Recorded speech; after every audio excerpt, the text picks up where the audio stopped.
50 our live stream marathon गर्ने सोचिरहेको छु।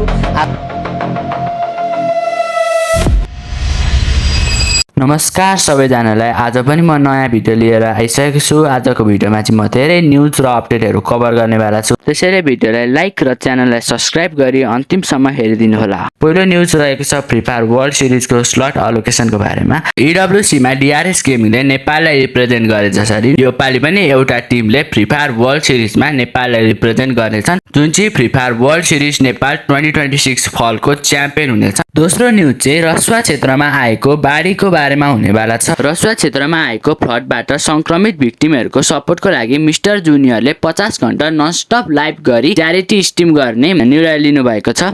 उहाँले त्यससँग रिलेटेड के भन्नुभएको छ भन्ने कुरा स्क्रिनमा हेर्न सक्नुहुनेछ। अस्ति भर्खरको बाढी पहिरोले यति नराम्रोसँग इम्प्याक्ट पारेको छ। कति नेपाली परिवारहरूले चाहिँ आफ्नो ठाउँ छोडेर चाहिँ अरू ठाउँ जान पर्ने छ, अनि आफ्नो फ्यामिली मेम्बरहरू मिसिङ हुनुहुन्छ। उनीहरूलाई थाहा पनि छैन कोही जिउँदो छ या मरेछ, उनीहरूलाई केही न्युज पनि छैन र कतिजनाले आफ्नो ज्यान पनि गुमाउनु परेको छ। एकदमै नराम्रो सिचुएसन छ यो चाहिँ। र यो नराम्रो सिचुएसनमा चाहिँ नेपाली जनता सबैजना एक भएर चाहिँ पर्सनल्ली आफूले सक्दो सहयोग गर्न खोजेको छ। उद्धारको लागि हात अगाडि बढाउनु भएको छ। कसरी हुन्छ यो सिचुएसनमा अलिकति ह्यान्डल गर्न सकोस्, अलिकति रिलिफ होस् भनेर पर्सनली डोनेसन गर्नुभएको छ। र यो सिचुएसनमा मैले पनि मेरो कम्युनिटीको द्वारा डोनेसन गर्ने सोचिरहेको छु। मैले चाहिँ मेरो तर्फबाट चाहिँ 50 आवर लाइभ स्ट्रिम म्याराथन गर्ने सोचिरहेको छु। आजको 8 बजेबाट 50 घण्टा ननस्टप। र त्यो टाइम पिरियडमा सबै कलेक्ट भएको मनी चाहिँ मैले एकमुष्टै हाम्रो प्राइम मिनिस्टर डिजास्टर रिलिफ फन्डमा चाहिँ डिपोजिट गरिदिने छु, राङ्गो ग्याङको नाममा चाहिँ। सो हजुरहरूलाई यदि सहयोग गर्नु मन छ भने पर्सनली पनि डिपोजिट गर्नुहोस्। हजुर आफ्नो तरिकाले गर्न सक्नुहुन्छ या मेरो लाइभ स्ट्रिममा आएर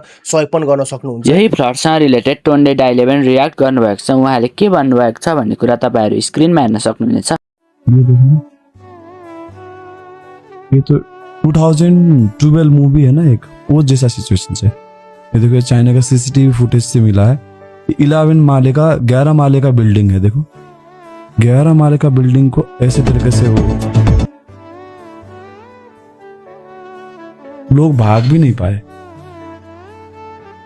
इसलिए दोस्तों, किसी के लिए मन में वो इसने ये बोला है करके मन में रखना, किसी के लिए वो होता है ना गुस्सा रखना, या होता है ना, ऐसा नहीं करना चाहिए हमें। लाइफ का वो क्या टर्न ले लिया जाए पता ही नहीं चलता है। जस्तै गरी CR7 होराको पनि रियाक्सन हेर्न सक्नुहुनेछ। घटनाहरू देख्दाखेरि यताउति गर्दाखेरि भनौँ न धेरै मान्छेको आज ज्यान गएको छ, घर तहस नहस भएको छ। कस्तो बिजोग क्या, त्यो हेर्दाखेरि पनि जिउ आदि, कसैको टाउको, कसैको हात, कसैको खुट्टा।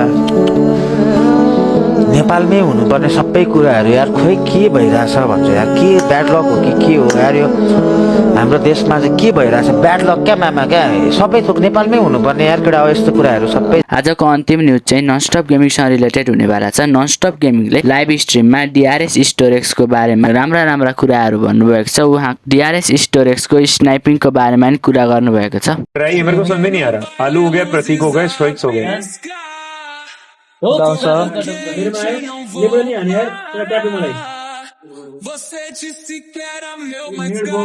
डाउन त्यो डाउन ओ भाई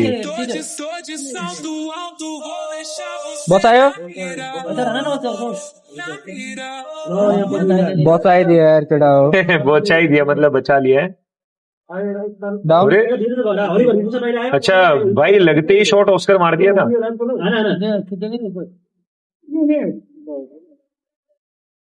का स्नाइपर तो सगड़ा इनको रे। अरे भाई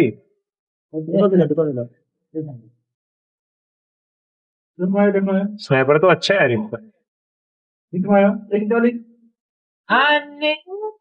जी भयंकर।